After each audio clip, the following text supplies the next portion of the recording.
अरे भैया शादियों का सीजन है। आपकी वाली की शादी भी हो रही होगी, अगले साल हो जाएगी। इससे पहले तुम अपना सिलेक्शन लेके फुल वॉल्यूम में डीजे बजाना, ठुकरा के मेरा प्यार मेरा इंतकाम देखेगी। संघ और उसका राज्य क्षेत्र, आर्टिकल्स 1 to 4। आर्टिकल 1, भारत यानी इंडिया राज्यों का संघ होगा, यूनियन ऑफ स्टेट्स होगा। इसमें फेडरेशन शब्द नहीं है ना? नहीं, बिल्कुल नहीं, और ये बहुत जरूरी है। अगला, आर्टिकल 2, नए राज्यों का प्रवेश या स्थापना, मतलब वो राज्य जो भारत का हिस्सा नहीं है। अच्छा, ये बाहरी राज्यों के लिए है। जी। अगला, आर्टिकल 3, नए राज्यों का निर्माण और वर्तमान राज्यों के क्षेत्रों, सीमाओं या नामों में परिवर्तन। ये अंदरूनी बदलाव के लिए है। जैसे तेलंगाना बना था। बिल्कुल। नेक्स्ट, आर्टिकल 4, आर्टिकल 2 और 3 के तहत बनाए गए कानून जिनके द्वारा पहली और चौथी अनुसूची में संशोधन किया जाता है, उन्हें अनुच्छेद 368 के तहत संशोधन नहीं माना जाएगा। मतलब ये एक टेक्निकलिटी है। हाँ, तो इसकी देसी ट्रिक है यूनिट। यू से यूनियन, मतलब आर्टिकल 1। एन से न्यू स्टेट्स जो बाहर से आएंगे, आर्टिकल 2। आई से इंटरनल चेंज, मतलब आर्टिकल 3। और टी से टेक्निकलिटी, मतलब आर्टिकल 4। अगला, भाग 2, नागरिकता, सिटीजनशिप, आर्टिकल्स 5 to 11। आर्टिकल 5, संविधान के प्रारंभ पर नागरिकता। ठीक है। आर्टिकल 6, पाकिस्तान से भारत आने वाले कुछ व्यक्तियों के नागरिकता के अधिकार। आर्टिकल 7, पाकिस्तान जाने वाले कुछ व्यक्तियों के नागरिकता के अधिकार। ओके। आर्टिकल 8, भारत के बाहर रहने वाले भारतीय मूल के कुछ व्यक्तियों के नागरिकता के अधिकार। ठीक है, तो 5 to 8 उस समय की स्थिति के लिए थे। जी। अब आर्टिकल 9। हाँ, यदि कोई व्यक्ति स्वेच्छा से किसी विदेशी राज्य की नागरिकता प्राप्त कर लेता है तो उसकी भारतीय नागरिकता समाप्त हो जाएगी। मतलब सिंगल सिटीजनशिप। एकदम सही। नेक्स्ट, आर्टिकल 10, नागरिकता के अधिकारों का बना रहना। और आर्टिकल 11। आर्टिकल 11, संसद को नागरिकता के अधिकार का कानून द्वारा विनिमयन करने की शक्ति। ये सबसे जरूरी है। अच्छा, तो इसकी ट्रिक है NAGRI के नागरिक, आर्टिकल 9 के लिए नो मीन्स नो, विदेशी बने तो देसी नो मोर। हाँ, बढ़िया। और आर्टिकल 11 के लिए एक और एक मिलकर 11 बनते हैं, मतलब संसद की सुप्रीम पावर। क्या बात है। अगला, भाग 3, मौलिक अधिकार। पहले आर्टिकल्स 12 और 13। आर्टिकल 12। इसमें राज्य यानी स्टेट की परिभाषा है। राज्य में कौन कौन आता है?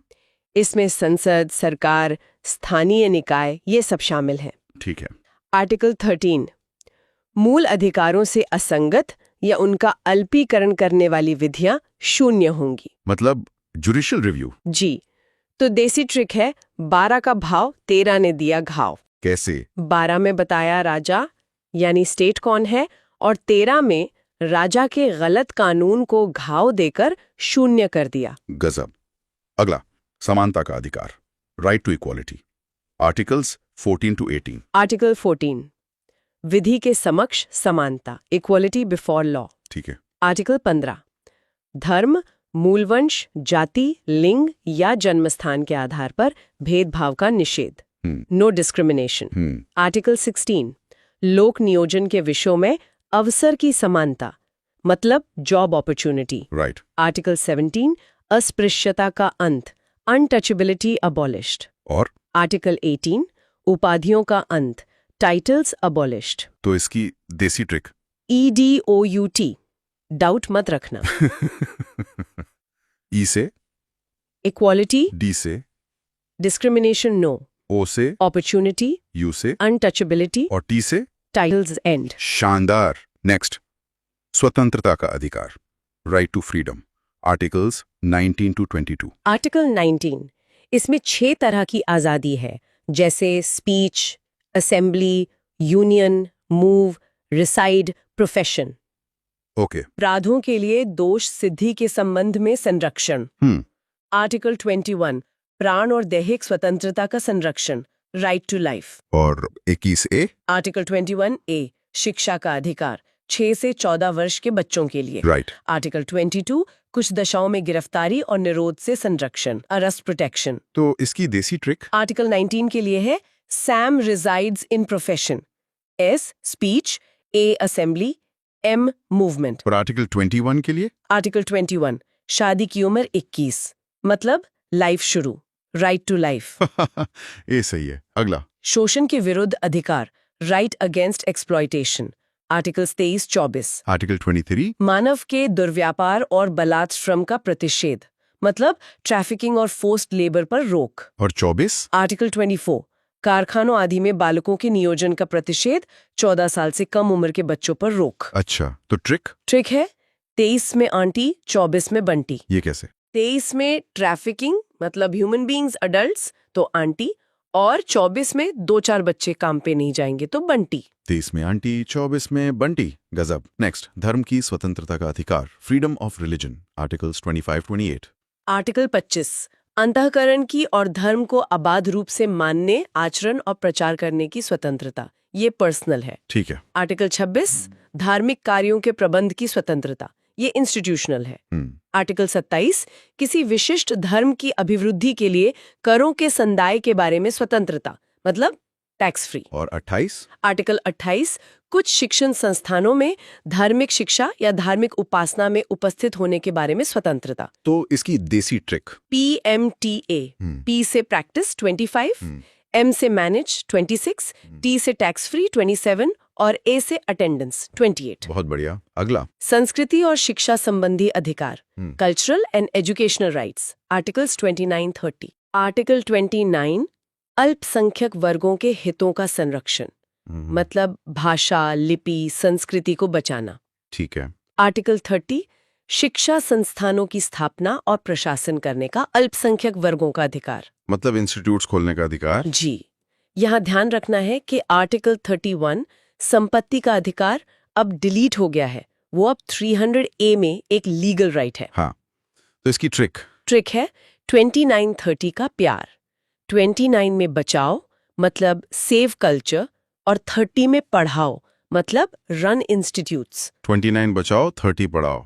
नेक्स्ट। संवैधानिक उपचारों का अधिकार, आर्टिकल 32। इसे डॉक्टर अंबेडकर ने संविधान की आत्मा और हृदय कहा था। इसमें 5 रिट्स हैं। हाँ। 1 बंदी प्रत्यक्षीकरण, हेबियस कॉर्पस। 2 परमादेश, मेंडमस। 3 प्रतिषेध, प्रोहिबिशन। और 4 उत्प्रेषण, सर्टियोरारी। और 5 अधिकार पृच्छा, क्वो वारंटो। तो इसकी देसी ट्रिक क्या है? 32 दांत, अगर राइट्स तोड़े तो कोर्ट 32 दांत दिखा देगा। हाँ, मस्त। अगला, भाग 4, राज्य के नीति के निदेशक तत्व, DPSP, इंट्रोडक्शन, आर्टिकल्स 36-39A। ये आयरलैंड से लिए गए हैं। ठीक है। आर्टिकल 36 परिभाषा, डेफिनेशन ऑफ स्टेट। ये तो आर्टिकल 12 जैसी ही है। जी। आर्टिकल 37 इस भाग में दिए गए तत्वों का लागू होना, ये न्यायालय में प्रवर्तनीय नहीं है, नॉन जस्टिशेबल। ओके। आर्टिकल 38 राज्य लोक कल्याण की अभिवृद्धि के लिए सामाजिक व्यवस्था बनाएगा, वेलफेयर स्टेट। आर्टिकल 39 राज्य द्वारा अनुसरणीय कुछ नीति तत्व, जैसे संसाधनों का समान वितरण। और 39A? आर्टिकल 39A समान न्याय और निःशुल्क विधिक सहायता, फ्री लीगल एड। इसकी trick? 39A is equal to advice, A for advice मतलब फ्री लीगल एड या वकील। अच्छा, नेक्स्ट, DPSP, गांधीवादी सिद्धांत, गांधीयन प्रिंसिपल्स। आर्टिकल 40 ग्राम पंचायतों का संगठन, विलेज पंचायत्स। गांधी जी का सपना। हाँ। आर्टिकल 43 कर्मकारों के लिए निर्वाह मजदूरी आदि, इसमें कुटीर उद्योग, कॉटेज इंडस्ट्रीज भी हैं। ओके। आर्टिकल 43B सहकारी समितियां, कोऑपरेटिव सोसाइटीज। आर्टिकल 46 अनुसूचित जातियों, अनुसूचित जनजातियों और अन्य दुर्बल वर्गों के शिक्षा और अर्थ संबंधी हितों की अभिवृद्धि। तो गांधी जी वाले की ट्रिक? गांधी जी के 40 गांव, मतलब आर्टिकल 40 इज इक्वल्स टू गांव यानी विलेज पंचायत। अनला, DSP, उदारवादी सिद्धांत, लिबरल प्रिंसिपल्स। आर्टिकल 44, नागरिकों के लिए एक समान सिविल संहिता, यूनिफॉर्म सिविल कोड UCC, जो गोवा में लागू है। जी। आर्टिकल 45 6 वर्ष से कम आयु के बालकों के लिए प्रारंभिक बाल्यावस्था देखरेख और शिक्षा का उपबंध। तो इसकी ट्रिक? 4 और 4 एक जैसे दिखते हैं, मतलब समान, यूनिफॉर्म, तो आर्टिकल 44 है यूनिफॉर्म सिविल कोड। और 45? आर्टिकल 45 मतलब बचपन, 0 से 6 साल। ठीक है। नेक्स्ट, डीएसपी, स्वास्थ्य, कृषि और पर्यावरण। आर्टिकल 47 पोषाहार स्तर और जीवन स्तर को ऊंचा करने तथा लोक स्वास्थ्य का सुधार करने का राज्य का कर्तव्य। इसमें शराबबंदी भी आती है। वन तथा वन्य जीवों की रक्षा। तो इसकी ट्रिक? 47 की आजादी। आजादी के बाद सबसे पहले क्या चाहिए? खाना, न्यूट्रिशन, वो है आर्टिकल 47। और 48A? 48A में ए है, ए फॉर एयर, मतलब इन्वायरमेंट। बढ़िया। अगला, डीपीएसपी, स्मारक, न्याय और शांति। आर्टिकल्स 49 से 51। आर्टिकल 49 राष्ट्रीय महत्व के संस्मारकों, स्थानों और वस्तुओं का संरक्षण, मॉन्यूमेंट्स। जैसे ताजमहल। जी। आर्टिकल 50 कार्यपालिका से न्यायपालिका का पृथक्करण, separation of judiciary from executive. और 51? आर्टिकल 51 अंतर्राष्ट्रीय शांति और सुरक्षा की अभिवृद्धि, इंटरनेशनल पीस। तो इसकी ट्रिक? आर्टिकल 50 की ट्रिक है 50-50, जैसे 50-50 बिस्किट, पावर का बंटवारा। हाँ, सही है। और आर्टिकल 51 की ट्रिक है शगुन का 51, शगुन दोगे तो शांति रहेगी। शगुन का 51 मतलब अंतर्राष्ट्रीय शांति। नेक्स्ट, भाग आईवीए, मौलिक कर्तव्य, फंडामेंटल ड्यूटीज। Article 51A। ये 42वें संशोधन 1976 से जोड़ा गया था, स्वर्ण सिंह समिति की सिफारिश पर। और ये यूएसएसआर मतलब रूस से लिए गए। जी। इसमें राष्ट्रगान का सम्मान, सार्वजनिक संपत्ति की रक्षा, भाईचारा, पर्यावरण जैसे कर्तव्य हैं। इसमें एक 11वां कर्तव्य भी है ना? हाँ, 11वां कर्तव्य 86वें संशोधन 2002 से जोड़ा गया, 6 से 14 साल के बच्चों को स्कूल भेजना। तो इसकी फाइनल देसी trick? 51A is equal to act, अब बातें नहीं, एक्ट करो, मतलब काम या ड्यूटी करो। भाग 5, संघ, संविधान का सबसे बड़ा भाग है। यहाँ हम राष्ट्रपति, उपराष्ट्रपति और संसद को ट्रिक्स के साथ देखेंगे। हाँ, और ये भाग अनुच्छेद 52 से 151 तक फैला है। काफी बड़ा है और ये हमारे देश की केंद्रीय सरकार की मतलब पूरी रूपरेखा तय करता है। चलिए इसके पीछे की सोच को समझते हैं। बिल्कुल। आज हम सिर्फ अनुच्छेद नहीं रटेंगे, बल्कि उनके पीछे का क्यों भी समझेंगे। और हाँ, कुछ ऐसी ट्रिक्स देखेंगे जो प्रतियोगी परीक्षाओं की तैयारी करने वालों के लिए तो वरदान है ही, पर एक आम नागरिक को भी हमारे देश का ढांचा समझने में मदद करेंगी। एकदम सही। तो सबसे पहले आते हैं भारत के राष्ट्रपति, देश के प्रथम नागरिक। इनके पद, चुनाव और शक्तियों से जुड़े अनुच्छेदों को याद करने के लिए एक बड़ी मशहूर एक एक्रोनिम है। हाँ, एक ट्रिक है जो अनुच्छेद 52 से 61 तक को कवर करती है। ट्रिक है प का नी को का दू यो द श। ये एक्रोनिम मतलब ये संक्षिप्त नाम बहुत काम का है। चलिए इसे खोलते हैं। प से है अनुच्छेद 52, राष्ट्रपति का पद, मतलब भारत का एक राष्ट्रपति होगा। जी। और का से है अनुच्छेद 53, कार्यपालिका का प्रधान। इसका मतलब है कि संघ की सारी कार्यकारी शक्ति राष्ट्रपति में निहित होगी। हाँ, लेकिन वो नाम मात्र के प्रधान हैं। असली शक्ति प्रधानमंत्री और उनकी मंत्री परिषद के पास होती है। ठीक है। इसके बाद आता है नी से अनुच्छेद 54, राष्ट्रपति का निर्वाचन। और ये एक बहुत दिलचस्प प्रक्रिया है। हाँ, इसमें कौन कौन वोट डालता है? इसमें लोकसभा, राज्यसभा और सभी राज्यों की विधानसभाओं के केवल निर्वाचित सदस्य ही वोट डालते हैं। अच्छा, तो मनोनीत सदस्य नहीं? जी नहीं, मनोनीत सदस्य यानी नॉमिनेटेड मेंबर्स इसमें हिस्सा नहीं लेते। ये सुनिश्चित करता है कि राष्ट्रपति का चुनाव सीधे तौर पर जनता के चुने हुए प्रतिनिधियों द्वारा हो। और चुनाव जीतने के लिए एक खास कोटा होता है ना? हाँ, बिल्कुल। यहीं पर ट्रिक का अगला हिस्सा आता है। को से अनुच्छेद 55, निर्वाचन का कोटा। 50% + 1। सही। यह सिर्फ सबसे ज्यादा वोट पाना नहीं है, बल्कि कुल डाले गए वोटों का 50% + 1 वोट हासिल करना होता है। इससे राष्ट्रपति की वैधता और मजबूती सुनिश्चित होती है। ठीक है, तो राष्ट्रपति चुन लिए गए। अब उनका कार्यकाल। ट्रिक में अगला का इसी के लिए है, अनुच्छेद 56, कार्यकाल, जो कि 5 वर्ष का होता है। और दू से अनुच्छेद 57, जो कहता है कि कोई भी व्यक्ति दोबारा निर्वाचन के लिए पात्र है। भारत में इस पर कोई सीमा नहीं है। अमेरिका की तरह नहीं, जहां कोई 2 बार से ज्यादा राष्ट्रपति नहीं बन सकता। बिल्कुल। अब बात करते हैं योग्यता की। राष्ट्रपति बनने के लिए क्या शर्तें हैं? ये ट्रिक के यो से जुड़ा है। हाँ, यानी अनुच्छेद 58 योग्यता। इसमें मुख्य बातें हैं, व्यक्ति भारत का नागरिक हो, 35 वर्ष की आयु पूरी कर चुका हो और लोकसभा का सदस्य बनने की योग्यता रखता हो। और एक और महत्वपूर्ण शर्त है जी, 50 प्रस्तावक और 50 अनुमोदक होने चाहिए। ये इसलिए ताकि केवल गंभीर उम्मीदवार ही चुनाव में खड़े हों। सही बात है। और ट्रिक के आखिर में है द, श, म। इनका क्या मतलब है? द से है अनुच्छेद 59, दशाएं या शर्तें, जैसे कि वो किसी लाभ के पद पर न हो या पागल या दिवालिया घोषित न हो। और श से अनुच्छेद 60, शपथ, जो उन्हें भारत के मुख्य न्यायाधीश यानी चीफ जस्टिस ऑफ इंडिया दिलवाते हैं। और सबसे महत्वपूर्ण म से अनुच्छेद 61, महाभियोग, इम्पीचमेंट। हाँ, इम्पीचमेंट। महाभियोग को एक बहुत जटिल प्रक्रिया कहा जाता है, ऐसा क्यों है? यह प्रक्रिया इतनी जटिल इसलिए बनाई गई है ताकि देश के सर्वोच्च पद को किसी राजनीतिक कारण से आसानी से अस्थिर न किया जा सके। राष्ट्रपति को हटाने के लिए संसद के दोनों सदनों में 2/3 जैसे भारी बहुमत की जरूरत होती है, जो हासिल करना बहुत मुश्किल है। बहुत मुश्किल।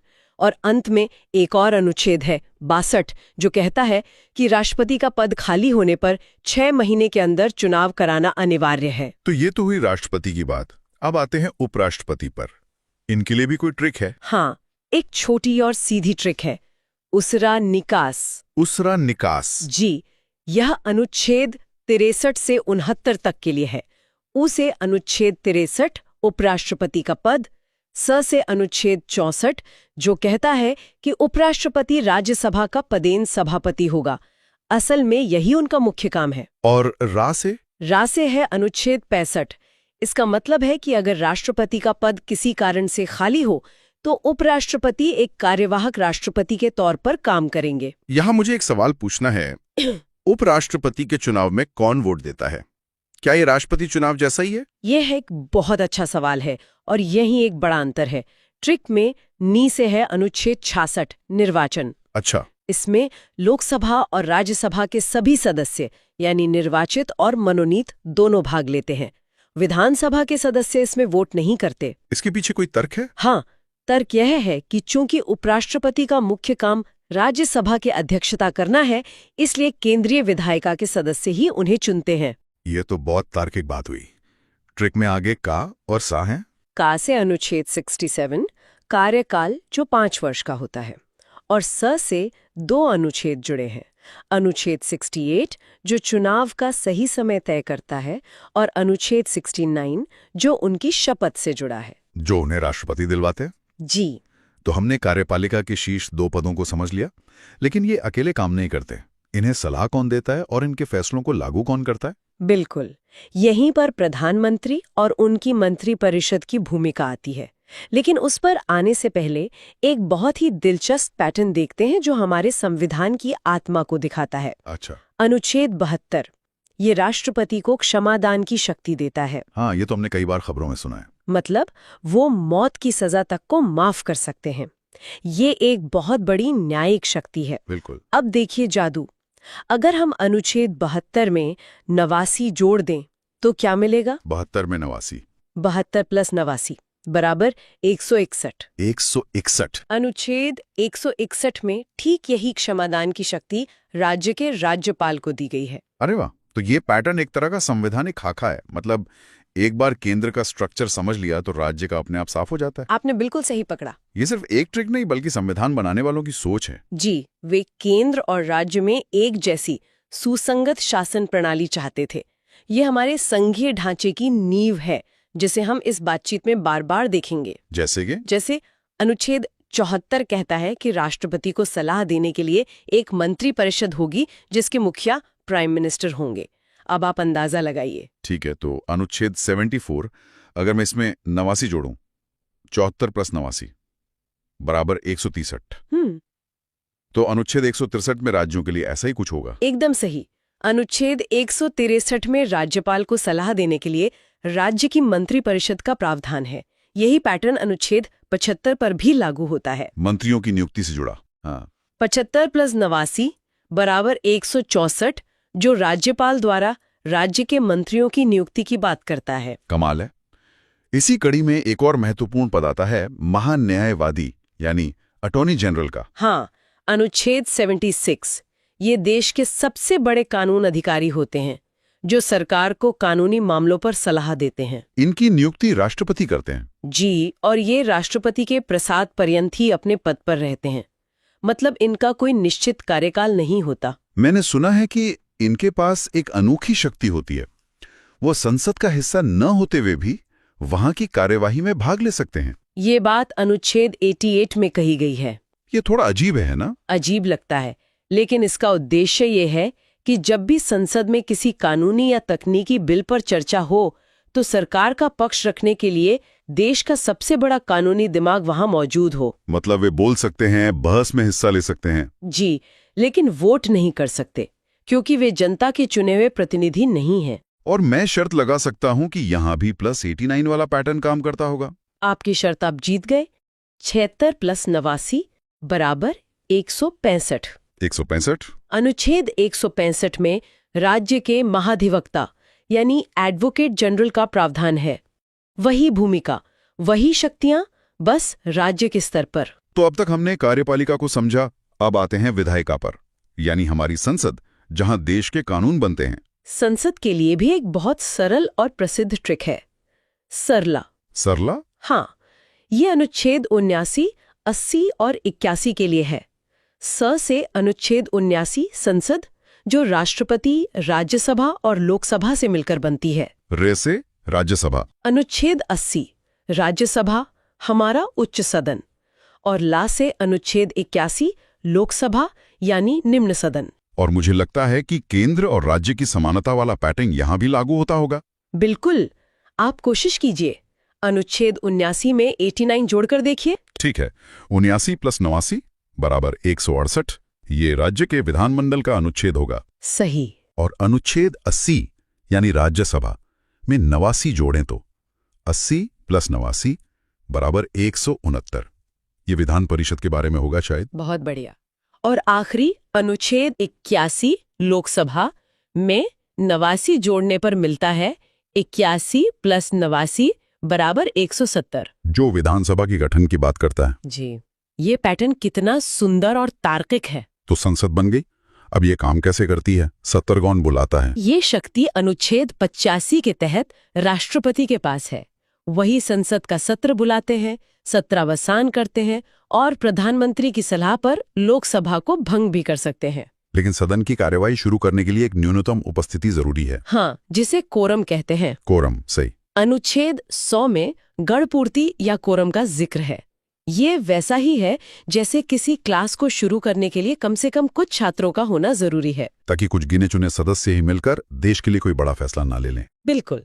ये संख्या कुल सदस्यों का 110 होती है, मतलब लोकसभा के लिए लगभग 55 और राज्यसभा के लिए 25 सदस्य। ठीक है, तो संसद का सत्र शुरू हो गया, कोरम भी पूरा है। अब कानून कैसे बनता है? मान लीजिए किसी बिल पर लोकसभा और राज्यसभा में सहमति नहीं बन पा रही, तब क्या होता है?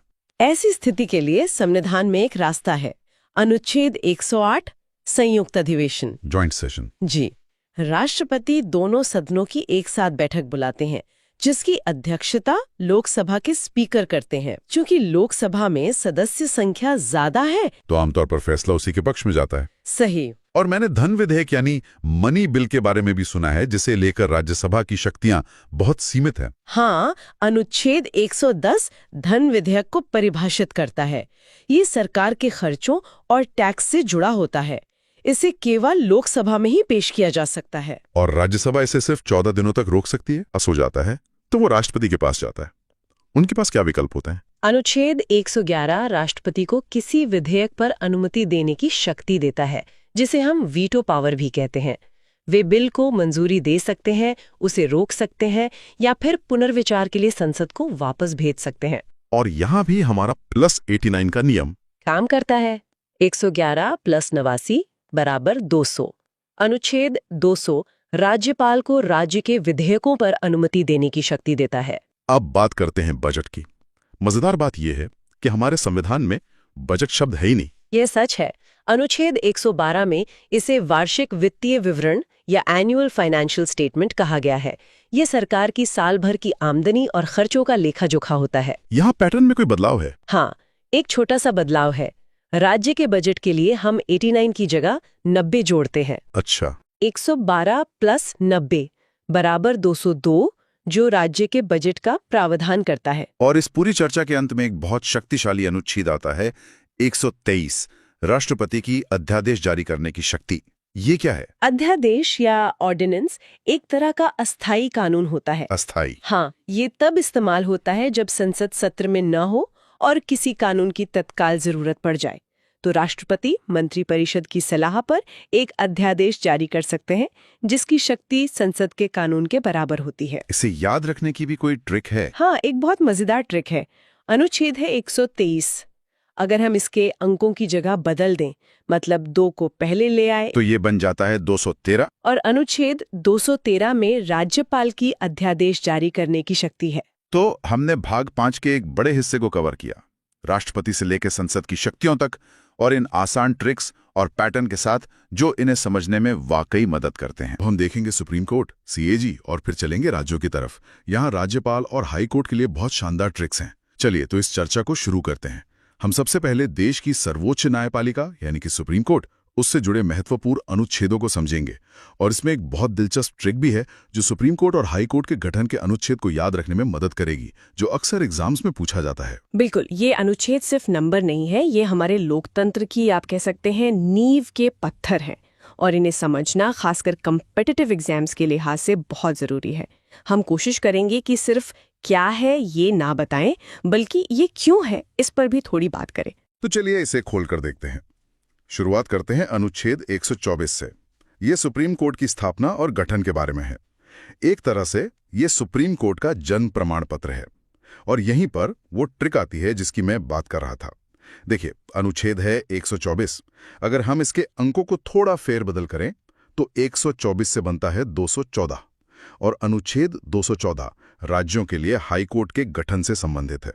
मतलब एक अनुच्छेद याद किया तो दूसरा मुफ्त में याद हो गया। ये तो याद रखने का एक बहुत ही शानदार तरीका है, और ये दिखाता है कि संविधान बनाने वालों ने भी एक तार्किक संरचना का पालन किया है। केंद्र और राज्य की संस्थाओं में अक्सर ऐसी समानताएं देखने को मिल ही जाती हैं। अच्छा, स्थापना के बाद आता है अनुच्छेद 125, जिसमें जजों के वेतन के बारे में बताया गया है। ये सुनने में तो बड़ा सीधा साधा लगता है, पर क्या इसके पीछे भी कोई गहरा मतलब है? मतलब सिर्फ एक तथ्य के तौर पर याद रखना काफी है या इसमें कोई कॉन्सेप्ट छुपा है? ये बहुत अच्छा सवाल है। ये सिर्फ सैलरी की बात नहीं है, ये असल में न्यायपालिका की स्वतंत्रता की गारंटी है। अच्छा। असल बात यह है कि जजों का वेतन भारत की संचित निधि या कंसोलिडेटेड फंड ऑफ इंडिया पर चार्ज्ड होता है। इसका मतलब है कि संसद इस पर बहस तो कर सकती है, लेकिन इसे कम करने के लिए वोट नहीं कर सकती। ये एक तरह की वित्तीय सुरक्षा है, ताकि कोई भी सरकार किसी फैसले से नाराज होकर जजों का वेतन काटने की धमकी ना दे सके। अरे वाह, मतलब ये एक फायरवॉल की तरह काम करता है। ये तो सच में एक बहुत महत्वपूर्ण इंसाइट है। अब अगले 2 अनुच्छेद हैं, 126 और 127, जो कार्यकारी मुख्य न्यायाधीश और एडॉक न्यायाधीशों की नियुक्ति से जुड़े हैं।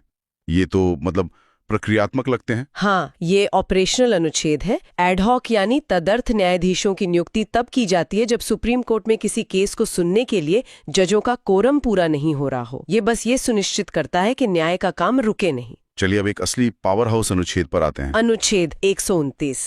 हाँ, अनुच्छेद 129 जो कहता है कि सुप्रीम कोर्ट एक अभिलेख न्यायालय यानी कोर्ट ऑफ रिकॉर्ड होगा। ये सुनने में बहुत टेक्निकल लगता है, इसका आम भाषा में क्या मतलब है? इसे एक मिसाल से समझते हैं। मान लीजिए भी सुप्रीम कोर्ट ने किसी एक केस में कोई फैसला दिया, तो वो फैसला सिर्फ उस केस के लिए नहीं है, वो पूरे देश के लिए एक नज़ीर या प्रेसिडेंट बन जाता है। मतलब देश की बाकी सभी अदालतें, हाई कोर्ट, डिस्ट्रिक्ट कोर्ट, भविष्य में वैसे ही मामलों में उसी फैसले को मानने के लिए बाध्य हैं।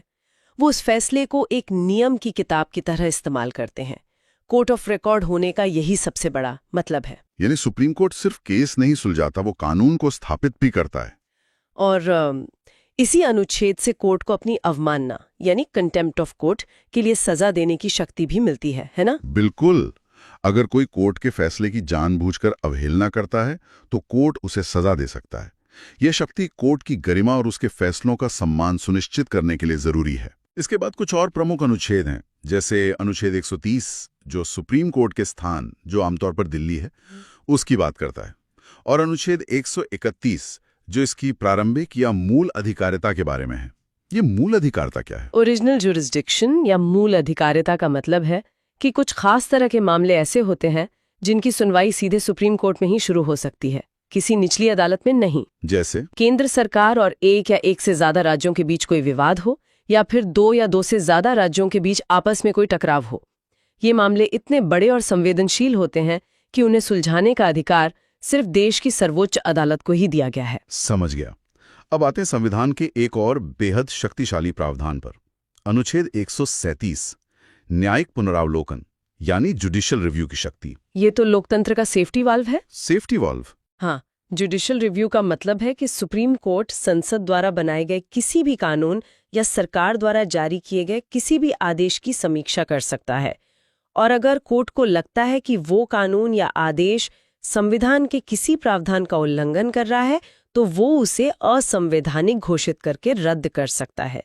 ये शक्ति सुनिश्चित करती है कि विधायिका और कार्यपालिका अपनी सीमाओं में रहें।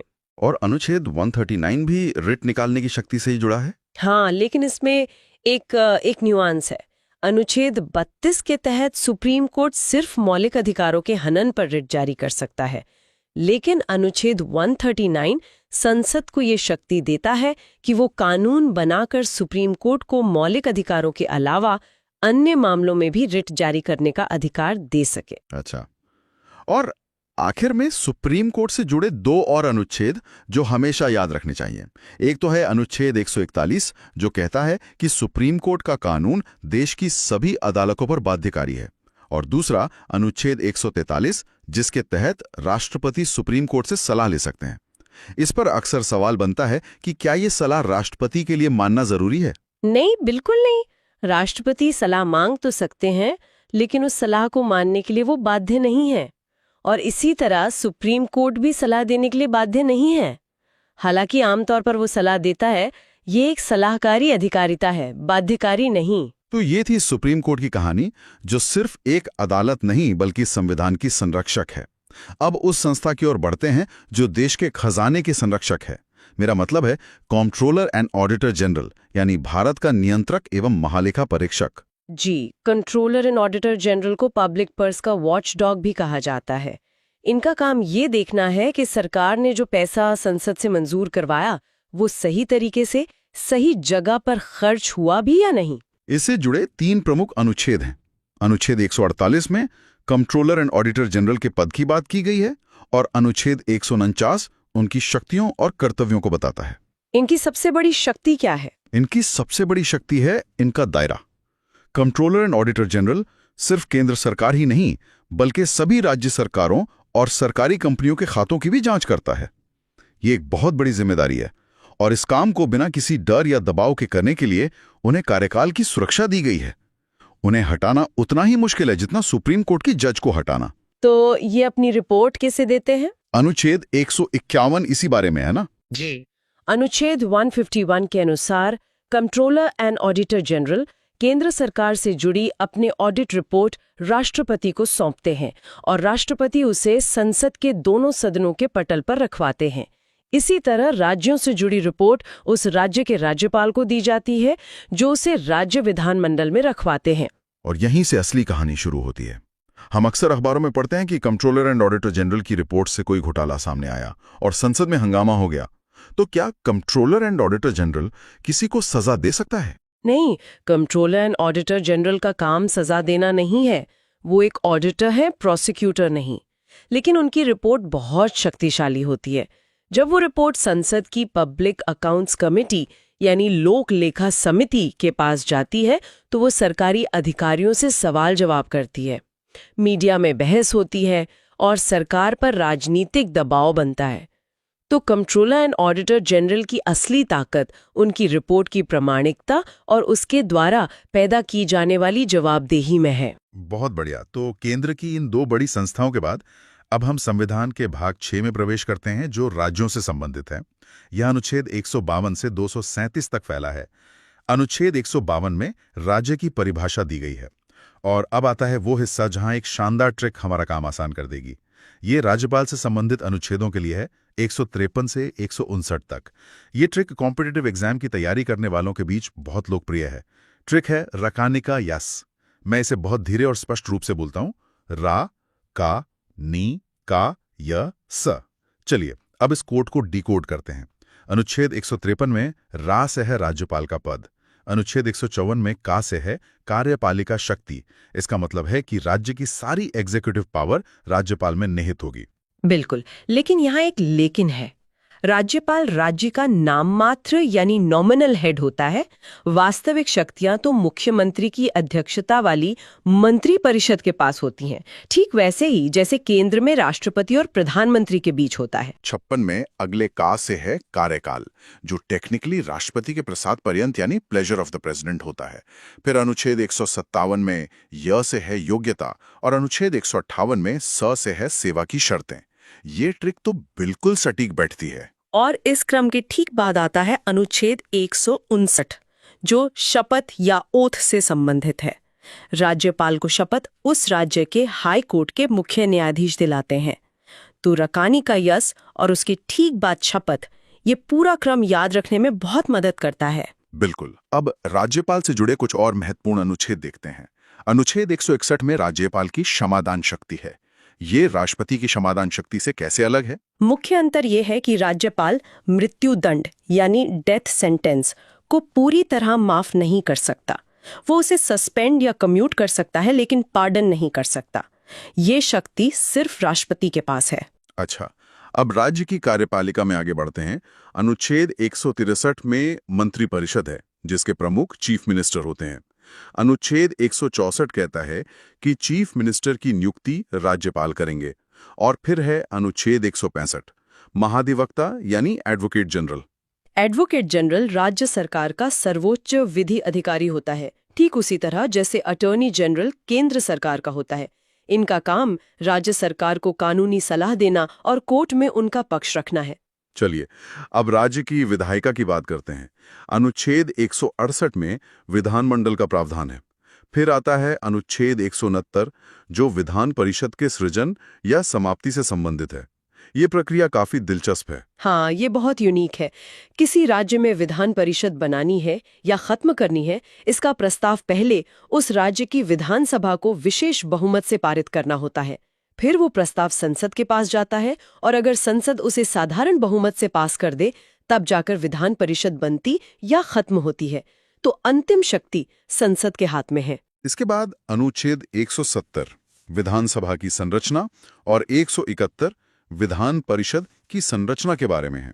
और आगे बढ़ें तो अनुच्छेद 178 विधानसभा के अध्यक्ष और उपाध्यक्ष की बात करता है और 182 विधान परिषद के सभापति और उपसभापति की। और राज्य स्तर पर दो और अनुच्छेद जो सीधे राष्ट्रपति और संसद वाले अनुच्छेदों से जुड़े हैं। एक है अनुच्छेद 202 राज्य का वार्षिक बजट और दूसरा है अनुच्छेद 213 राज्यपाल की अध्यादेश यानी ऑर्डिनेंस जारी करने की शक्ति। यहां भी एक पैटर्न है। राष्ट्रपति की अध्यादेश शक्ति अनुच्छेद 123 में है और राज्यपाल की 213 में। देखिए 1, 2, 3 से बनता है 2, 1, 3 अंकों का वही खेल। ये छोटी छोटी ट्रिक्स कॉन्सेप्ट्स को जोड़ने में बहुत मदद करती हैं। ये तो कमाल का कनेक्शन है। और अब आते हैं राज्य की न्यायपालिका पर।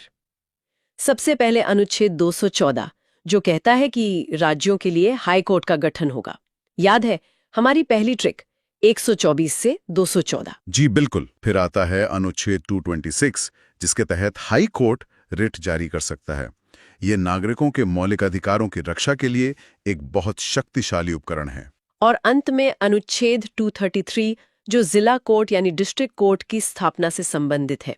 यहाँ एक बात अक्सर पूछी जाती है कि सुप्रीम कोर्ट यानी अनुच्छेद 32 और हाई कोर्ट अनुच्छेद 226 इनकी रिट शक्तियों में क्या फर्क है? तो बात यह है कि मौलिक अधिकारों के मामले में दोनों रिट जारी कर सकते हैं, लेकिन हाई कोर्ट का रिट क्षेत्राधिकार कुछ मामलों में सुप्रीम कोर्ट से भी व्यापक है। वो मौलिक अधिकारों के अलावा अन्य कानूनी अधिकारों अदर लीगल राइट्स के हनन पर भी रिट जारी कर सकता है। तो शुरू करते हैं भाग 7 से, जो एक तरह की ऐतिहासिक पहेली है। यह अब संविधान का हिस्सा ही नहीं है। सही कहा। भाग 7 जिसमें सिर्फ एक अनुच्छेद था, 238, उसे 1956 में 7वें संविधान संशोधन के जरिए हटा दिया गया। देखिए, आज़ादी के बाद भारत में राज्यों की अलग अलग श्रेणियां थीं। लिस्ट ए में वो राज्य थे जो सीधे ब्रिटिश गवर्नर के अधीन थे, फिर रियासतें थीं और इसी तरह के दूसरे वर्गीकरण थे। अच्छा। तो 1956 के राज्य पुनर्गठन कानून ने इन सब को खत्म करके एक जैसे राज्य और केंद्र शासित प्रदेश बना दिए। इसलिए इस पुराने वर्गीकरण वाले भाग 7 की जरूरत ही नहीं रही। मतलब ये संविधान का एक ऐसा पन्ना है जिसे समय के साथ बदल दिया गया। इसके ठीक बाद आता है भाग 8, जो यूनियन टेरिटरी यानी केंद्र शासित प्रदेशों से जुड़ा है। हाँ, इसके अनुच्छेद 239 से 242 तक है। ये अनुच्छेद इन प्रदेशों के प्रशासन की पूरी रूपरेखा तैयार करते हैं कि उनका शासन राष्ट्रपति द्वारा नियुक्त प्रशासक के जरिए कैसे चलेगा और संसद उनके लिए कानून कैसे बना सकती है। ए और 9B, इन्हें स्थानीय स्वशासन की नींव कहा जाता है। ये सिर्फ एक कानूनी बदलाव नहीं था, ये सत्ता के विकेंद्रीकरण का एक बहुत बड़ा प्रयोग था। सोचिए, इससे पहले दिल्ली या राज्यों की राजधानियों में बैठे लोग गांव की सड़क के नाली के लिए फैसले लेते थे। जी। इन संशोधनों ने फैसला लेने की ताकत सीधे गांव और शहर के लोगों के हाथ में दे दी। तो सबसे पहले भाग 9 की बात करते हैं, जो जी। पंचायतों से जुड़ा है। जी, भाग 9 को 73वें संविधान संशोधन 1993 द्वारा जोड़ा गया। इसमें अनुच्छेद 243A से लेकर 243O तक शामिल हैं। ये ग्रामीण भारत में त्रिस्तरीय पंचायती राज व्यवस्था की स्थापना करता है, यानी ग्राम स्तर पर ग्राम पंचायत, ब्लॉक स्तर पर पंचायत समिति और जिला स्तर पर जिला परिषद। इसने न केवल स्थानीय शासन को संवैधानिक दर्जा दिया, बल्कि महिलाओं और SC/ST समुदायों के लिए आरक्षण सुनिश्चित करके सामाजिक न्याय की दिशा में भी एक बड़ा कदम उठाया। और फिर शहरों के लिए भी इसी तर्ज पर एक व्यवस्था बनाई गई। लेकिन क्या शहरी और ग्रामीण स्थानीय निकायों की शक्तियां और समस्याएं एक जैसी हैं, या संविधान उन्हें अलग अलग तरह से देखता है? बहुत अच्छा सवाल है। संविधान दोनों की जरूरतें अलग अलग समझता है। इसीलिए उसी साल 74वें संशोधन 1993 द्वारा भाग 9A जोड़ा गया, जो नगर पालिकाओं से संबंधित है। इसमें अनुच्छेद 243P से लेकर 243G तक हैं। अच्छा। शहरों की समस्याएं अलग होती हैं, जैसे शहरी नियोजन, पानी की सप्लाई, कूड़ा प्रबंधन। ये संशोधन इन समस्याओं से निपटने के लिए नगर निगम, नगर पालिका परिषदों जैसे निकायों को शक्तियां और जिम्मेदारियां देता है। तो मतलब ढांचा एक जैसा है, लेकिन काम का स्वरूप अलग है। बिल्कुल। और इसी कड़ी में सबसे नया है भाग 9B, जो सहकारिता यानी कोऑपरेटिव सोसाइटीज के बारे में। हाँ, इसे 97वें संशोधन 2011 में जोड़ा गया। इसका उद्देश्य देश भर में सहकारी समितियों को मजबूत करना था। ये समितियां अर्थव्यवस्था का एक महत्वपूर्ण हिस्सा हैं, खासकर कृषि और बैंकिंग क्षेत्र में। यह संशोधन उनके लोकतांत्रिक, स्वायत्त और पेशेवर कामकाज को बढ़ावा देने के लिए नियम तय करता है। तो हमने देखा कि सत्ता कैसे सबसे निचले स्तर तक पहुंचती है, लेकिन संविधान कुछ क्षेत्रों के लिए विशेष प्रावधान भी करता है, जैसा कि भाग 10 में है। बिल्कुल। भाग 10 अनुसूचित और जनजातीय क्षेत्रों के प्रशासन से संबंधित है। इसका मुख्य अनुच्छेद है 244। इसी अनुच्छेद से शक्ति लेकर SC/ST एक्ट 1989 जैसे कानून बने, ताकि इन समुदायों को अत्याचार से बचाया जा सके। इसी में एक और विशेष अनुच्छेद है 244 का, जी, जो विशेष रूप से असम के कुछ जनजातीय क्षेत्रों के लिए एक स्वायत्त राज्य के निर्माण का रास्ता बनाता है। तो क्या ये कहना सही होगा कि संविधान निर्माता इस बात को लेकर बहुत सजग थे कि एक साइज सब पर फिट नहीं होगा, और इसीलिए उन्होंने कुछ क्षेत्रों की विशेष संस्कृति और जरूरतों को ध्यान में रखते हुए ऐसे विशेष प्रावधान रखे? आपने बिल्कुल सही समझा। यही भारतीय संविधान की खूबसूरती है। ये विविधता को पहचानता है और उसका सम्मान करता है। तो हमने देखा कि शक्ति नीचे तक कैसे जाती है। अब उस क्लासिक रस्साकशी पर आते हैं जो हमेशा चलती रहती है, केंद्र और राज्यों के बीच शक्ति का संतुलन। ये भारतीय संघवाद का मूल है। ये हमें भाग 11 में मिलता है, जो अनुच्छेद 245 से 263 तक फैला है। यह हिस्सा केंद्र और राज्यों के बीच विधायी, प्रशासनिक और वित्तीय संबंधों का पूरा खाका खींचता है। यह तय करता है कि कौन किस विषय पर कानून बना सकता है। इसी में अनुच्छेद 249 बहुत दिलचस्प है, जहां केंद्र राज्य सूची के विषय पर भी कानून बना सकता है। ये तो संघीय ढांचे के मूल सिद्धांत के थोड़ा खिलाफ नहीं लगता? हाँ, पहली नजर में ऐसा लग सकता है, लेकिन संविधान ने इसके लिए एक बहुत मजबूत शर्त रखी है। ऐसा तभी हो सकता है जब राज्यसभा, जो कि राज्यों का सदन है, अपने उपस्थित और मतदान करने वाले सदस्यों के 2/3 बहुमत से ये संकल्प पारित करे कि ऐसा करना राष्ट्रीय हित में जरूरी है। अच्छा, तो ये एक तरह का सेफ्टी वॉल्व है। बिल्कुल, ताकि केंद्र मनमाने ढंग से राज्यों के अधिकार क्षेत्र में दखल न दे। और ये कानून हमेशा के लिए नहीं होता, एक बार में सिर्फ 1 साल के लिए लागू होता है। हाँ, शर्त तो है, लेकिन आलोचक कहते हैं कि राष्ट्रीय हित एक बहुत व्यापक शब्द है जिसका केंद्र दुरुपयोग कर सकता है। क्या इस पर कभी विवाद हुआ है? विवाद तो हुए हैं और ये बहस का एक स्थायी विषय है, लेकिन संवैधानिक व्यवस्था यही है कि राज्यों का प्रतिनिधित्व करने वाली राज्यसभा ही इसकी अनुमति देगी। इसके अलावा भी कुछ विशेष परिस्थितियां हैं जहां केंद्र को यह शक्ति मिलती है। तो मतलब केंद्र के पास कुछ मास्टर कीज है जो उसे राज्य सूची के दरवाजे खोलने की इजाजत देती हैं। वाह, क्या बढ़िया तरीका है इसे समझाने का। बिल्कुल, ये मास्टर कीज हैं।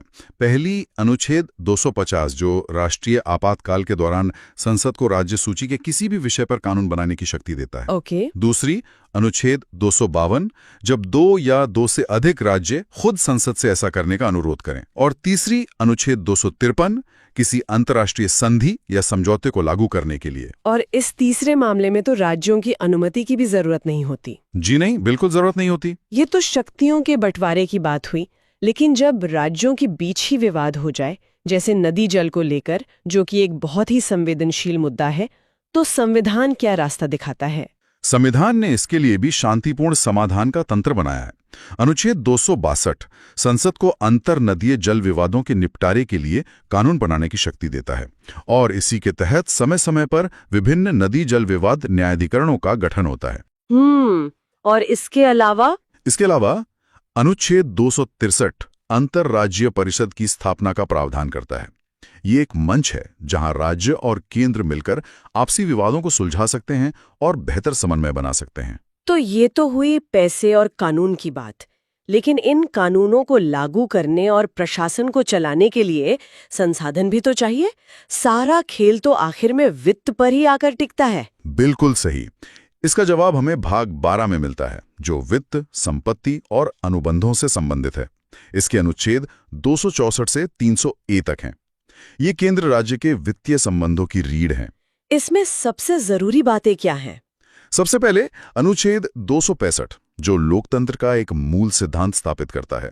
इसका सीधा सा मतलब है, सरकार अपनी मर्जी से जनता पर कोई भी टैक्स नहीं लगा सकती। पहले कानून पास करवाना होगा। हाँ, पहले उसे संसद से बाकायदा कानून पास करवाना होगा। नो टैक्सेशन विदाउट रिप्रेजेंटेशन वाला सिद्धांत यहीं से आता है। और ये सारा पैसा जो टैक्स से आता है, वो जाता कहाँ है? वो जाता है भारत की संचित निधि, यानी कंसोलिडेटेड फंड में, जिसका प्रावधान अनुच्छेद 266 में है। इसे आप सरकार के मेन सैलरी अकाउंट की तरह समझ सकते हैं, जिसमें सारा पैसा आता है और जिससे संसद की अनुमति से ही सारे खर्चे होते हैं। और अगर अचानक कोई आपदा आ जाए और संसद का सत्र न चल रहा हो, तब क्या होगा? उसके लिए संविधान ने एक इमरजेंसी फंड बनाया है, आकस्मिक निधि यानी कंटिंजेंसी फंड, जिसका वर्णन अनुच्छेद 267 में है। इसे सरकार का इमरजेंसी क्रेडिट कार्ड या एक गुल्लक समझ सकते हैं, जो राष्ट्रपति के पास रखी होती है ताकि अचानक आई मुसीबत के लिए संसद की मंजूरी का इंतजार न करना पड़े। और बाद में स्वीकृति ली जाती है? हाँ, बाद में संसद से इसकी स्वीकृति ले ली जाती है। वित्त आयोग के बारे में भी बहुत सवाल पूछे जाते हैं। इसकी भूमिका क्या है? अनुच्छेद 280 के तहत राष्ट्रपति हर 5 साल में एक वित्त आयोग का गठन करते हैं। वित्त आयोग की भूमिका एक निष्पक्ष रेफरी की तरह है, जो ये तय करता है कि टैक्स रूपी केक का कितना बड़ा हिस्सा केंद्र को मिलेगा और कितना राज्यों को। ये सिर्फ बंटवारे की सिफारिश नहीं करता, बल्कि ये भी बताता है कि राज्यों को सहायता कैसे दी जाए। इसकी सिफारिशें भारत के राजकोषीय संघवाद की नींव हैं। और संपत्ति का अधिकार, जो कभी मौलिक अधिकार था, उसका क्या हुआ? उसे 44वें संविधान संशोधन 1978 द्वारा मौलिक अधिकारों की सूची से हटाकर भाग 12 में ही अनुच्छेद 300 क के तहत एक कानूनी अधिकार बना दिया गया। अच्छा, तो अब ये एक कानूनी अधिकार है। जी। इसका मतलब ये है कि सरकार कानून की प्रक्रिया का पालन किए बिना किसी को उसकी संपत्ति से वंचित नहीं कर सकती। लेकिन अब ये मौलिक अधिकार नहीं है जिसके उल्लंघन पर आप सीधे सुप्रीम कोर्ट जा सकें। तो हमने कानून, प्रशासन और वित्त की बात कर ली, लेकिन इन सबको चलाने के लिए जो लोग चाहिए, यानी हमारी नौकरशाही, जिसे भारत का स्टील फ्रेम भी कहते हैं, उनके बारे में संविधान क्या कहता है? उसके लिए हमें भाग 14 पर आना होगा, जो संघ और राज्यों के अधीन सेवाओं से संबंधित है। हर सिविल सेवा एस्पिरेंट के लिए ये बहुत जरूरी है।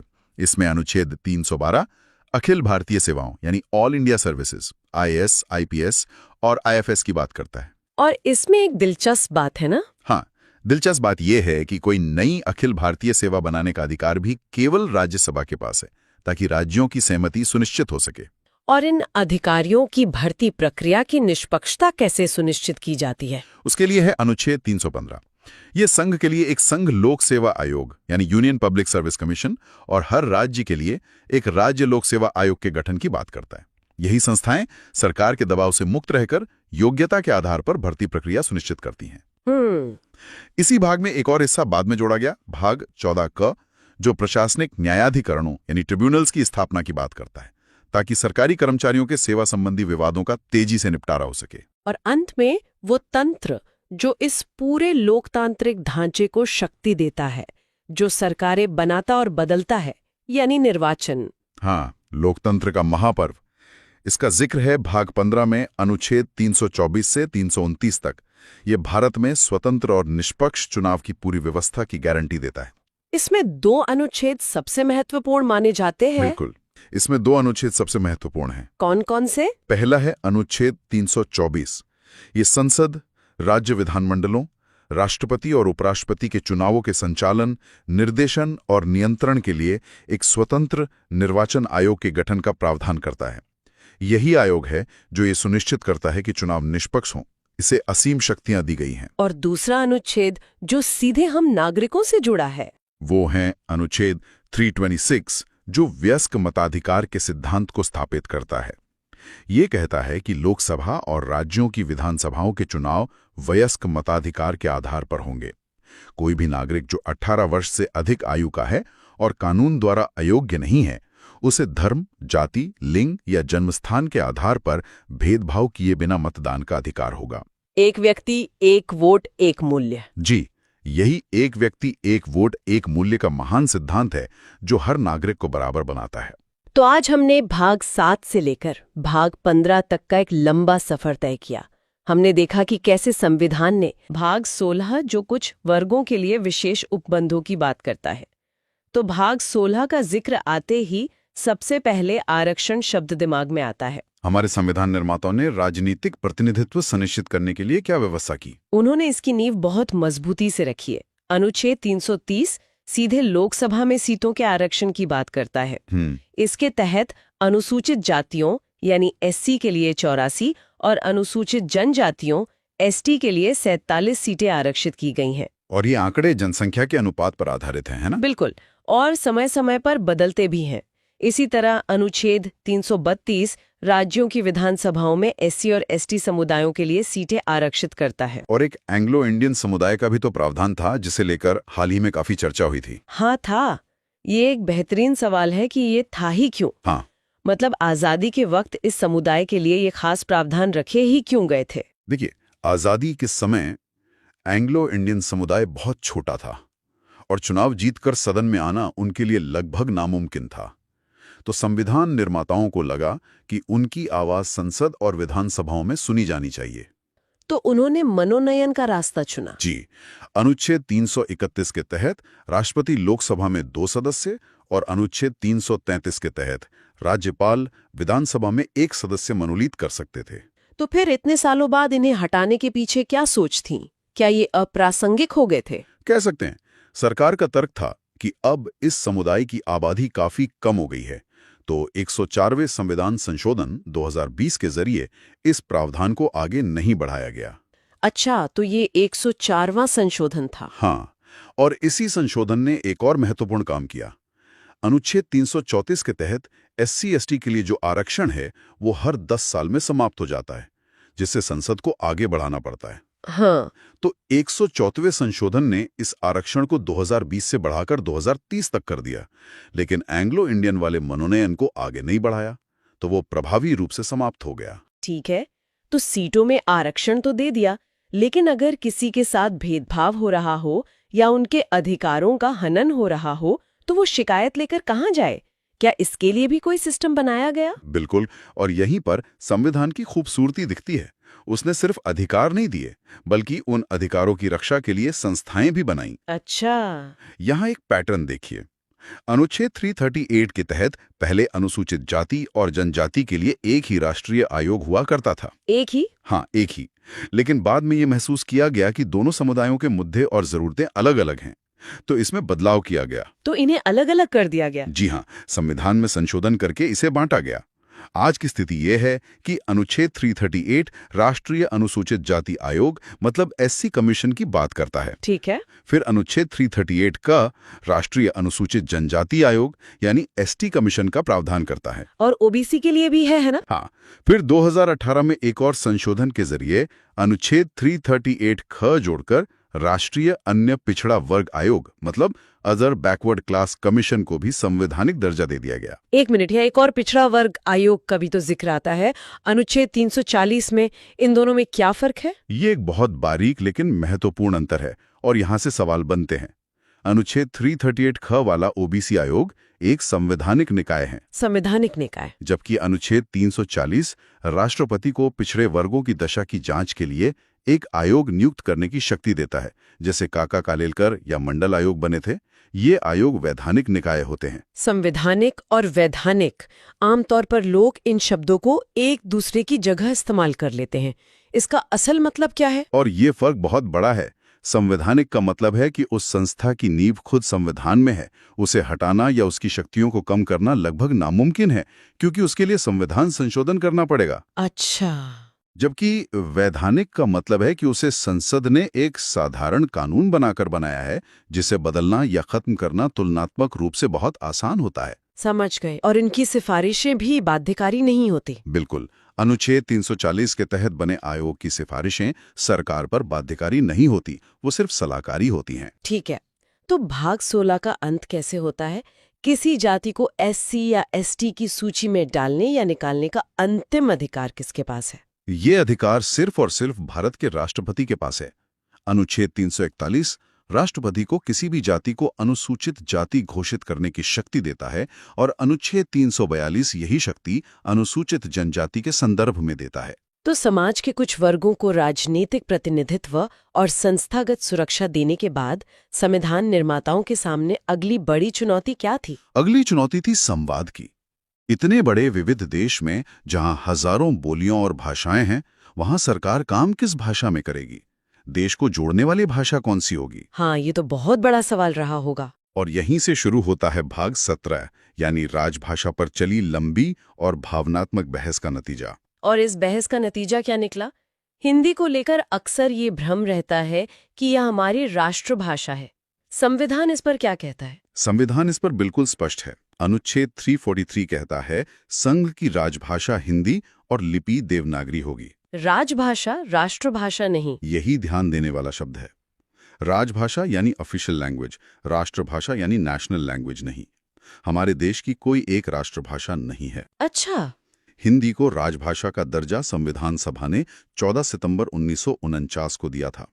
इसीलिए हम हर साल 14 सितंबर को राष्ट्रीय हिंदी दिवस मनाते हैं। और एक विश्व हिंदी दिवस भी तो होता है, जिसको लेकर अक्सर लोग कंफ्यूज हो जाते हैं। सही पकड़ा। विश्व हिंदी दिवस 10 जनवरी को मनाया जाता है। इसका संबंध पहले विश्व हिंदी सम्मेलन से है, जो 10 जनवरी 1975 को नागपुर में हुआ था। तो राष्ट्रीय हिंदी दिवस 14 सितंबर और विश्व हिंदी दिवस 10 जनवरी। बिल्कुल। तो क्या संविधान ने सिर्फ केंद्र की भाषा तय की या राज्यों के लिए भी कोई व्यवस्था है? और उन लोगों का क्या जिनकी भाषा हिंदी नहीं है? संविधान ने इस विविधता का पूरा सम्मान किया। अनुच्छेद 345 राज्यों को अपनी एक या एक से अधिक राजभाषा चुनने का अधिकार देता है। इसीलिए आप देखती हैं कि पंजाब में पंजाबी, तमिलनाडु में तमिल और पश्चिम बंगाल में बंगाली आधिकारिक कामकाज की भाषा है। इससे भी आगे जाकर अनुच्छेद 350 का एक बहुत ही प्रगतिशील बात कहता है। ये कहता है कि भाषाई अल्पसंख्यकों को प्राथमिक स्तर पर शिक्षा उनकी अपनी मातृभाषा में देने का पूरा प्रयास किया जाना चाहिए। ये तो सच में बहुत गहरी सोच है। और हिंदी के विकास के लिए भी कोई निर्देश है? हाँ, अनुच्छेद 351 केंद्र सरकार को ये जिम्मेदारी देता है कि वो हिंदी भाषा के विकास और प्रसार के लिए काम करे। साथ ही अनुच्छेद 344 में एक राजभाषा आयोग के गठन का भी प्रावधान है। तो सामाजिक और भाषाई चुनौतियों से निपटने के बाद अब हम एक बहुत ही गंभीर विषय पर आते हैं। तब क्या हो जब देश पर ही कोई संकट आ जाए, युद्ध, विद्रोह या कोई आर्थिक तबाही। बिल्कुल। अब हम बात कर रहे हैं भाग 18 की, यानी आपातकालीन प्रावधानों की। ये वो सेफ्टी वॉल्व है जो संविधान निर्माताओं ने देश को असाधारण परिस्थितियों से बचाने के लिए बनाया था। और इसकी प्रेरणा जर्मनी के संविधान से ली गई है ना? जी हाँ, जर्मनी के वाइमर संविधान से। इसमें 3 तरह के आपातकाल की चर्चा है। कौन कौन से हैं ये 3? पहला और सबसे गंभीर है अनुच्छेद 352 के तहत राष्ट्रीय आपातकाल। ये तब लगता है जब युद्ध, बाहरी आक्रमण या सशस्त्र विद्रोह से देश की सुरक्षा को खतरा हो। ये अब तक 3 बार लगा है। हाँ, अब तक देश में 3 बार लगाया गया है। 1962 में चीन युद्ध के समय, 1971 में पाकिस्तान युद्ध के समय और 1975 में। 1975 वाला आपातकाल तो आंतरिक अशांति के आधार पर लगा था, जो काफी विवादास्पद था। एकदम सही। और उसी विवाद के कारण बाद में 44वें संविधान संशोधन के जरिए आंतरिक अशांति जैसे अस्पष्ट शब्द को हटाकर उसकी जगह सशस्त्र विद्रोह यानी आर्म्ड रिबेलियन शब्द डाल दिया गया, ताकि इसका दुरुपयोग ना हो सके। बिल्कुल। और दूसरा आपातकाल? दूसरा है अनुच्छेद 356, जिसे हम आम भाषा में राष्ट्रपति शासन कहते हैं। ये तब लगाया जाता है जब किसी राज्य का संवैधानिक तंत्र विफल हो जाए। इसे राजकीय आपात भी कहते हैं। लेकिन राष्ट्रपति शासन का तो बहुत ज्यादा राजनीतिक दुरुपयोग होने के भी आरोप लगते रहे हैं। हाँ, लगते रहे हैं, जबकि संविधान निर्माताओं ने इसे एक डेड लेटर यानी मृत पत्र की तरह देखा था, जिसका इस्तेमाल शायद ही कभी हो। लेकिन हकीकत में इसका बहुत इस्तेमाल हुआ है। और इसके दुरुपयोग की क्षमता को एक और अनुच्छेद बढ़ा देता है, जो भाग 19 में छिपा है। भाग 19? वो तो प्रकीर्ण यानी मिसलेनियस विषयों पर है। उसका आपातकाल से क्या लेना देना? यही तो संविधान की परतों को खोलने का मजा है। भाग 19 का अनुच्छेद 365 कहता है कि अगर कोई राज्य केंद्र सरकार द्वारा दिए गए दिशा निर्देशों का पालन करने में असफल रहता है, तो राष्ट्रपति यह मान सकते हैं कि उस राज्य में संवैधानिक तंत्र विफल हो गया है। 1 मिनट, लेकिन ये तो बहुत खतरनाक लग रहा है। इसका मतलब तो ये हुआ कि केंद्र सरकार किसी भी राज्य में अपनी मर्जी से राष्ट्रपति शासन लगा सकती है। आपकी आशंका बिल्कुल जायज है। यह अनुच्छेद 356 को लागू करने का एक और आधार दे देता है और केंद्र को राज्यों के ऊपर एक जबरदस्त शक्ति प्रदान करता है। और तीसरा आपातकाल? तीसरा है अनुच्छेद 360 यानी वित्तीय आपातकाल। यह तब लगाया जा सकता है जब देश की वित्तीय स्थिरता को खतरा हो। सौभाग्य से भारत में आज तक इसे लगाने की नौबत नहीं आई है। तो हमने देखा कि संविधान संकट से कैसे निपटता है, लेकिन समय के साथ समाज बदलता है, जरूरतें बदलती हैं। क्या संविधान में खुद को बदलने की कोई व्यवस्था है? और यही चीज हमारे संविधान को एक जीवंत दस्तावेज बनाती है। इसका जवाब है भाग 20 का इकलौता और शायद सबसे शक्तिशाली अनुच्छेदों में से एक, अनुच्छेद 368। अच्छा। यही अनुच्छेद संसद को संविधान में संशोधन करने की प्रक्रिया और शक्ति दोनों देता है। पर क्या ये शक्ति असीमित है? क्या संसद पूरे संविधान को बदल सकती है? नहीं, यहीं पर न्यायपालिका की भूमिका आती है। प्रसिद्ध केशवानंद भारती मामले में सुप्रीम कोर्ट ने मूल संरचना यानी बेसिक स्ट्रक्चर का सिद्धांत दिया, जिसका मतलब है कि संसद संविधान के मूल ढांचे को नहीं बदल सकती। बिल्कुल, जैसे लोकतंत्र, धर्मनिरपेक्षता, शक्तियों का बंटवारा, इन सबको नहीं बदला जा सकता। चलिए, अब हम भाग 21 पर आते हैं, जिसमें कुछ अस्थायी और विशेष प्रावधान है। इसमें अनुच्छेद 371 है, जिसकी सूची याद करना हमेशा से एक चुनौती रही है। हाँ, रही है। लेकिन ये विशेष प्रावधान कुछ राज्यों को दिए ही क्यों गए हैं? ये सूची सिर्फ याद करने के लिए नहीं है, ये भारत की विविधता की कहानी बताती है। हर राज्य की अपनी खास ऐतिहासिक, सांस्कृतिक या भौगोलिक वजह थी। जैसे अनुच्छेद 371A नागालैंड के लिए है, ये उनके पारंपरिक कानूनों और भूमि अधिकारों की रक्षा के लिए था। अच्छा, तो हर अक्षर के पीछे एक पूरी कहानी है। बिल्कुल। तो इस सूची को याद रखने का कोई आसान तरीका है? आसान तो नहीं, पर एक क्रम है जिसे दोहराना पड़ता है। इसे ऐसे देख सकते हैं। बताइए। बिना किसी अक्षर के अनुच्छेद 371 महाराष्ट्र और गुजरात के विकास बोर्डों की बात करता है। ठीक है, महाराष्ट्र, गुजरात। फिर अक्षर शुरू होते हैं। ए से नागालैंड, बी से असम, सी से मणिपुर। ए नागालैंड, बी असम, सी मणिपुर। हाँ, डी और ई दोनों आंध्र प्रदेश से जुड़े हैं, खासतौर पर वहां की यूनिवर्सिटी को लेकर। डी और ई आंध्र प्रदेश। एफ से सिक्किम, ये बहुत महत्वपूर्ण है। जी से मिजोरम, एच से अरुणाचल प्रदेश, आई से गोवा और अंत में जे से कर्नाटक। वाह, ये क्रम तो याद रखना पड़ेगा। हाँ, मैंने तो इसे एक कहानी बनाकर याद किया था, पर वो थोड़ी लंबी हो जाएगी। तो अब हम संविधान के बिल्कुल अंत में आ गए हैं। भाग 22। इस महान दस्तावेज का समापन कैसे होता है? इसका समापन भाषणों से नहीं, बल्कि कुछ अंतिम औपचारिकताओं से होता है जो दस्तावेज को पूरा करती हैं। अनुच्छेद 393 इस दस्तावेज का संक्षिप्त नाम बताता है, भारत का संविधान। The constitution of India. जी। और इसके लागू होने की तारीख? वो अनुच्छेद 394 में बताई गई है, 26 जनवरी 1950। ठीक है। हालांकि ये जानना दिलचस्प है कि नागरिकता, चुनाव जैसे कुछ जरूरी अनुच्छेद 26 नवंबर 1949 को ही लागू कर दिए गए थे। मजे की बात है, हमारा संविधान मूल रूप से तो सिर्फ अंग्रेजी में लिखा गया था। इसके हिंदी संस्करण का क्या हुआ? बहुत अच्छा पॉइंट है।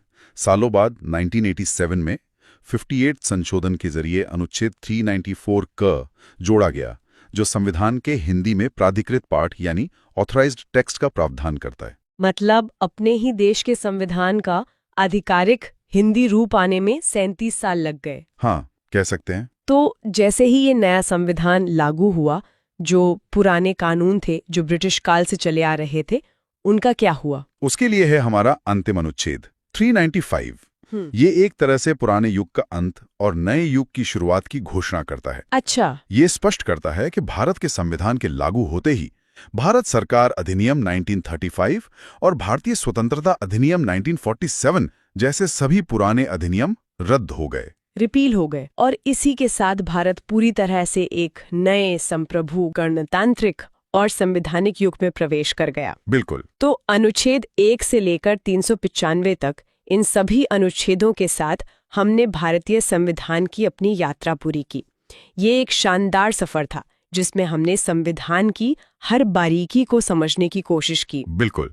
हमने देखा कि कैसे हमारा संविधान सिर्फ नियमों की किताब नहीं, बल्कि एक राष्ट्र के सपनों, आकांक्षाओं और चुनौतियों का प्रतिबिंब है। तो इस पूरी यात्रा के अंत में हमारे श्रोताओं के लिए आज का विचारणीय प्रश्न क्या है? आज जब हमने अनुच्छेद 368 यानी संविधान संशोधन की प्रक्रिया को देखा, तो ये एक गहरा प्रश्न उठाता है। संविधान की मूल संरचना की अवधारणा जिससे न्यायालय ने विकसित किया है, क्या वो संसद की संशोधन की शक्ति पर एक जरूरी नियंत्रण है ताकि संविधान की आत्मा बची है, या फिर ये जनता द्वारा चुनी हुई विधायिका के अधिकार क्षेत्र में एक न्यायिक अतिक्रमण है? इस पर सोचिएगा।